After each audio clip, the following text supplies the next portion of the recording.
Good morning all of you.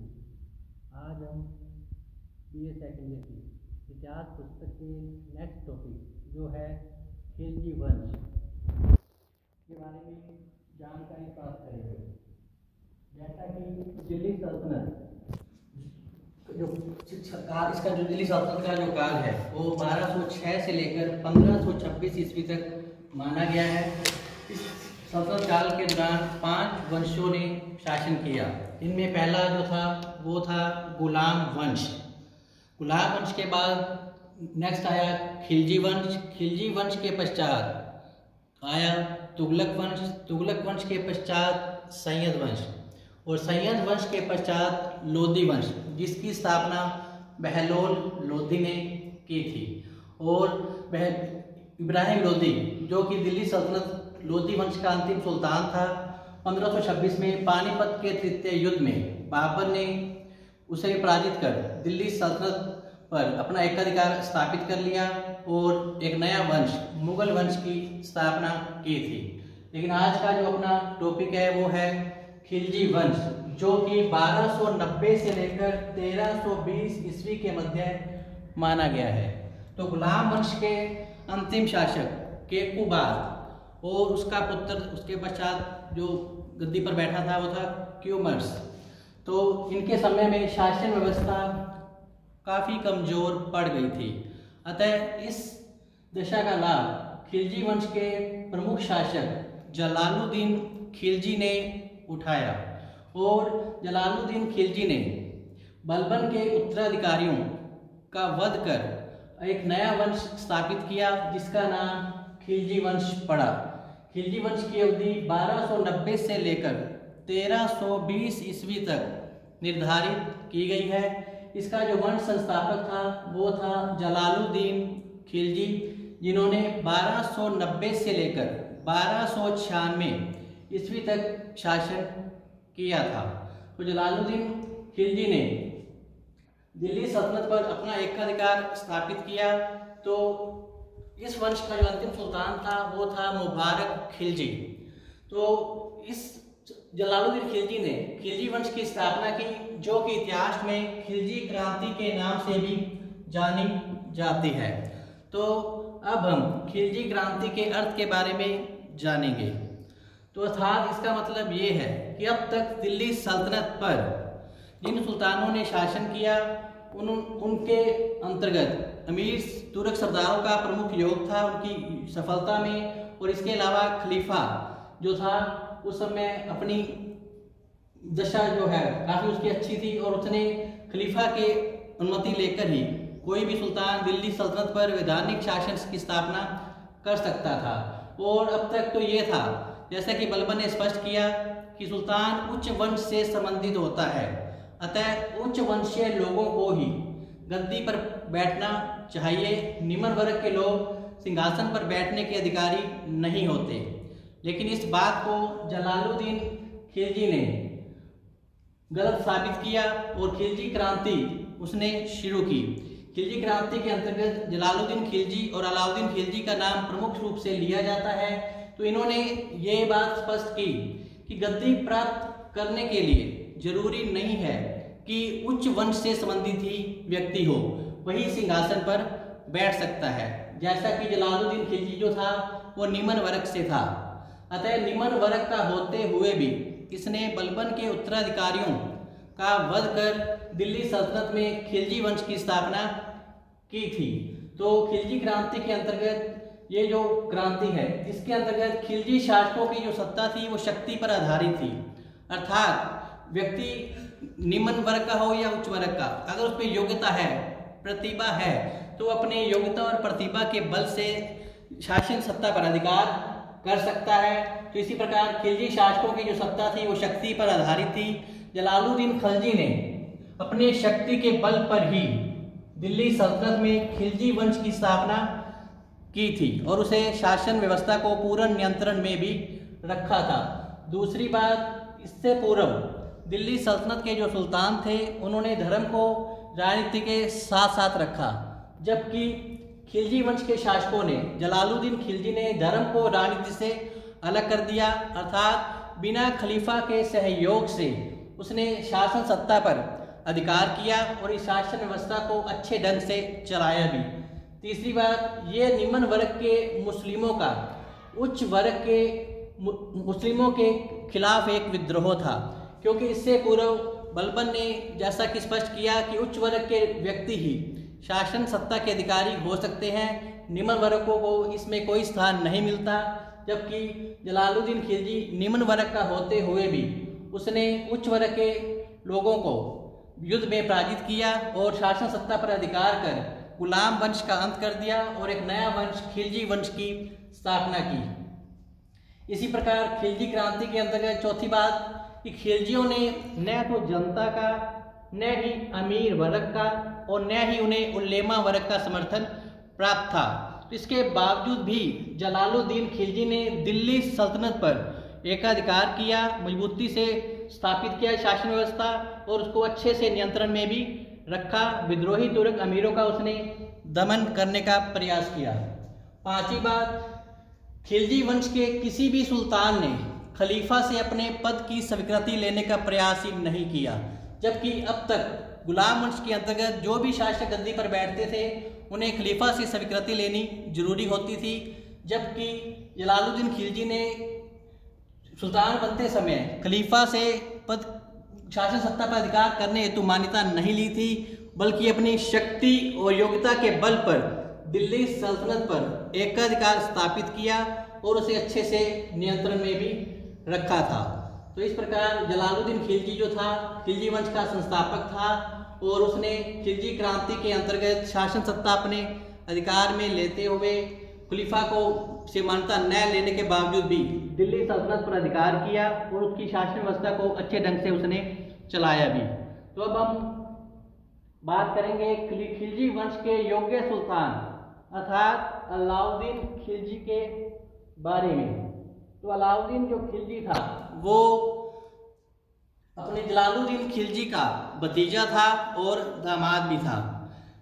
Alauddin Khilji का जो जन्म है वो 1266 से 67 ईस्वी के मध्य माना गया है।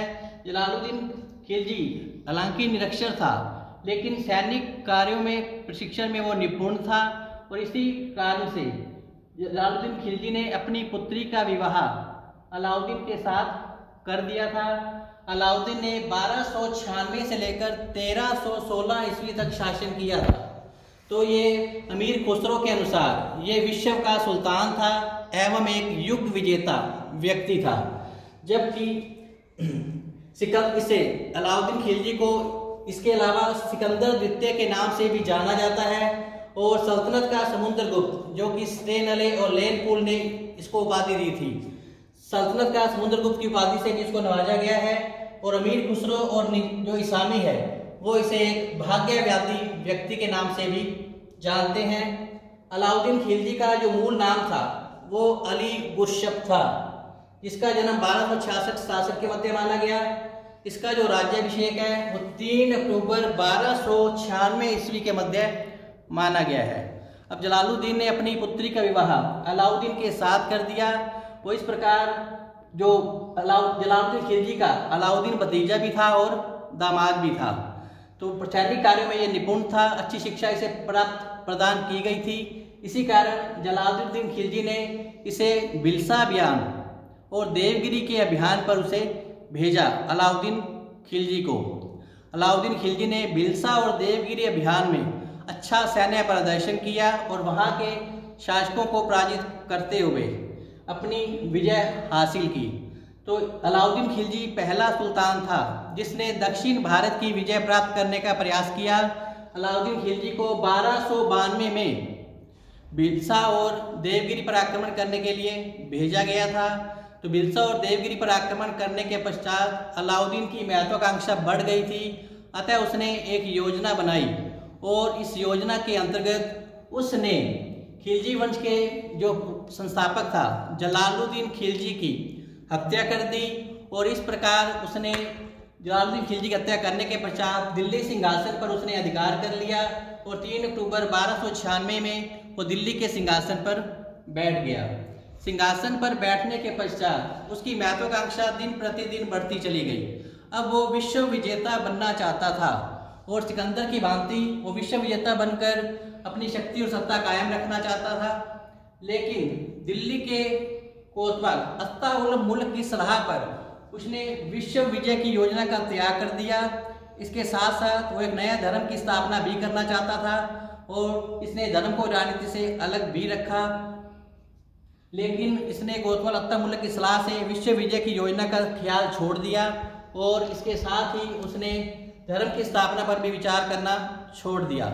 अब उसकी महत्वाकांक्षा बढ़ चुकी थी, अतः उसने अनेक युद्धों के द्वारा उत्तरी और दक्षिण भारत पर उसने विजय प्राप्त की और अपनी सल्तनत में अपनी स्थिति को उसने मजबूत कर लिया था।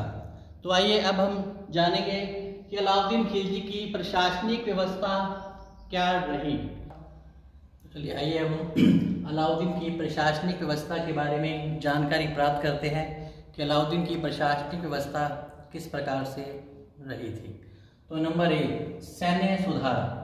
अलाउद्दीन खिलजी एक महत्वाकांक्षी व्यक्ति था, अतः वो अपने साम्राज्य को आगे बढ़ाना चाहता था। इसके लिए सेना में सुधार करना जरूरी था। तो सबसे पहले उसकी सेना में, अलाउद्दीन की सेना में कुल 4,75,000 घुड़सवार थे। तो इसके अतिरिक्त इसने, अलाउद्दीन खिलजी पहला सुल्तान था जिसने सैनिकों का हुलिया नोट करने की प्रथा शुरू की और घोड़ों को दागने की प्रथा अलाउद्दीन खिलजी के द्वारा ही आरंभ की गई थी। सैनिकों का हुलिया नोट करने से क्या होता था कि उनकी पहचान की जाती थी, सैनिक किसी तरह का कोई भ्रष्टाचार न करे। सैनिकों को जागीर के बजाय राज्य की ओर से अलाउद्दीन खिलजी ने नगद वेतन देने की प्रथा शुरू की, क्योंकि जागीर देने के कारण व्यक्ति की महत्वाकांक्षा बढ़ जाती है और ये फिर अलाउद्दीन के प्रति ही विद्रोह का झंडा खड़ा कर देते थे। अतः सैन्य व्यवस्था में इसने काफ़ी सुधार किया। इसकी सेना अनुशासित होती थी और उन्हें कठोर अनुशासन के नियमों का पालन करना पड़ता था। अलाउद्दीन ने एक विशाल व्यवस्थित और अनुशासित सेना का निर्माण किया, जिसके बल पर उसने दिल्ली के सिंहासन की जो शोभा में उसने काफ़ी वृद्धि की। इसके पश्चात आता है भू राजस्व सुधार।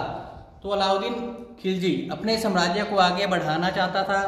इसके लिए उसने भूमि संबंधी कुछ सुधार भी किए।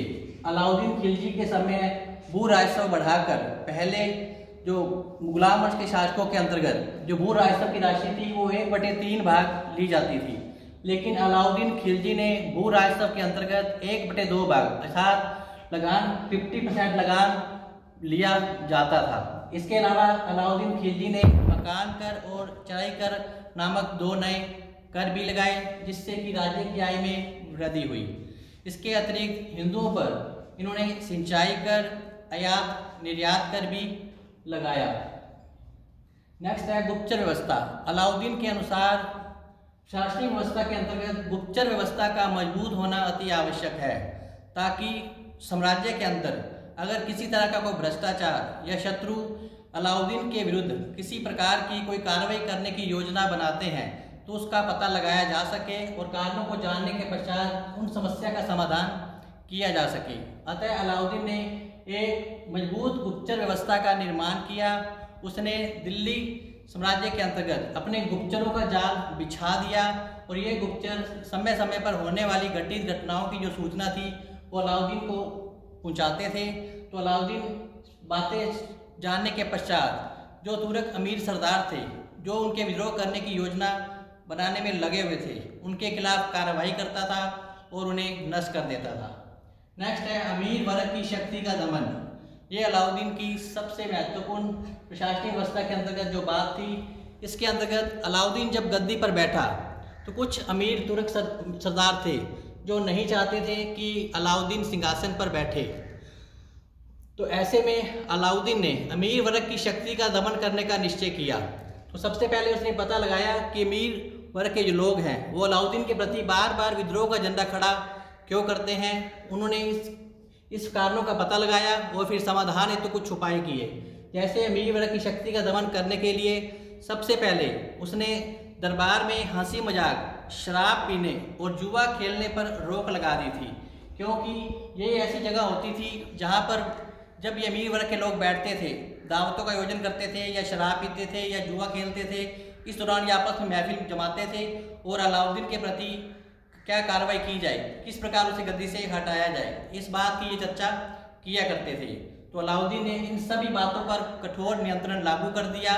इसके अलावा अमीर वर्ग के जो लोग हैं दूसरे अमीर घरानों के यहाँ पर विवाह संबंध स्थापित नहीं करेंगे। अगर करना है तो उससे पहले अलाउद्दीन से पूछा जाएगा। ऐसा नहीं करने पर उनके खिलाफ कठोर कार्रवाई की जाती थी। तो इस प्रकार अमीर वर्ग की शक्ति का दमन उसने बड़ी मजबूती से किया और एक एक करके उसने तुर्कों की जो इसके खिलाफ विद्रोह उठते थे उसने एक एक करके उनको शांत किया और तुर्क अमीर सरदारों को कठोर दंड दिया गया।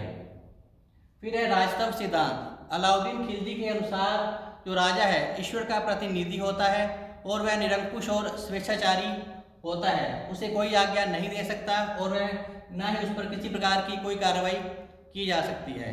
अलाउद्दीन ने धर्म और राजनीति को अलग रखा, अर्थात शासन कार्य चलाने में उसने खलीफा से किसी भी प्रकार का कोई सहयोग नहीं लिया, बल्कि उसने मनमाने ढंग से अपने शासन का संचालन किया और उसको व्यवस्थित रूप देते हुए दिल्ली सल्तनत को मजबूती प्रदान की। नेक्स्ट है जो सबसे बड़ी विशेषता उसकी प्रशासनिक की, वो है आर्थिक सुधार, जिसके अंतर्गत उसने बाजार नियंत्रण नीति लागू की। इस बाजार नियंत्रण नीति के अंतर्गत उसने प्रत्येक वस्तु, दास दासियों, पशुओं आदि के दाम निश्चित कर दिए। कीमत काफ़ी कम कर दी गई ताकि जो सैनिक है कम कीमत पर वस्तुएं खरीद पाएँ, क्योंकि वस्तु के दाम घटाने से उसे सैनिकों को भी कम वेतन देना पड़ता था। तो अतः उसने बाजार नियंत्रण नीति शुरू की, जिसके अंतर्गत वो कम वेतन देते हुए अधिक सेना रखने में कामयाब हुआ। इसी सेना के बल पर अलाउद्दीन खिलजी ने मंगोलों के विद्रोह का बड़ी सफलतापूर्वक सामना किया। अलाउद्दीन खिलजी वो शासक था जिसके समय सबसे अधिक मंगोल आक्रमण हुए थे, लेकिन अलाउद्दीन उससे घबराया नहीं, बल्कि अपनी योग्यता प्रतिभा से उन विद्रोहों का सामना किया और मंगोल आक्रमण को विफल करने में कामयाब रहा। तो आर्थिक सुधार अलाउद्दीन खिलजी की सबसे प्रमुख विशेषता मानी गई है। इस सुधार के अंतर्गत प्रत्येक वस्तु के दाम जैसे कि निश्चित हो गए थे। अगर कोई दुकानदार व्यापारी वस्तु कम तोलता था तो अलाउद्दीन उसका उतनी ही मात्रा में मांस काट लेता था। ये बाजार नियंत्रण व्यवस्था जो है वो दिल्ली और उसके आसपास के क्षेत्रों में ही लागू की गई थी, सभी जगहों पर ये लागू नहीं हो पाई थी। बाजार नियंत्रण नीति से प्रजा खुश थी, लोग सुखी थे क्योंकि कम कीमत पर उन्हें वस्तुएं अब उपलब्ध हो रही थी। लेकिन व्यापारी वर्ग जो था वो इससे नाराज था, दुकानदार इससे नाराज थे, क्योंकि उन्हें कम कीमत पर अपनी वस्तुएं बेचनी पड़ती थी और कम तोलने पर उनका मांस भी काट लिया जाता था। कठोर दंड व्यवस्था अलाउद्दीन ने लागू कर रखी थी। तो उस समय बाजार नियंत्रण नीति के अंतर्गत प्रजा में जहां खुशी का माहौल था, वहीं दुकानदार और व्यापारियों को काफ़ी घाटा होने लगा था। लेकिन ये जो योजना थी बाजार नियंत्रण नीति की, वो अस्थायी सिद्ध हुई। अलाउद्दीन की मृत्यु के साथ ही यह योजना समाप्त हो गई थी। तो आर्थिक सुधार के अंतर्गत बाजार नियंत्रण नीति के बारे में चर्चा है वो अपने नेक्स्ट टॉपिक में भी करेंगे विस्तार से। तो आइए अब शॉर्ट में जानते हैं कि अलाउद्दीन खिलजी की उपलब्धियां क्या रही, उसने कहाँ कहाँ विजय प्राप्त की।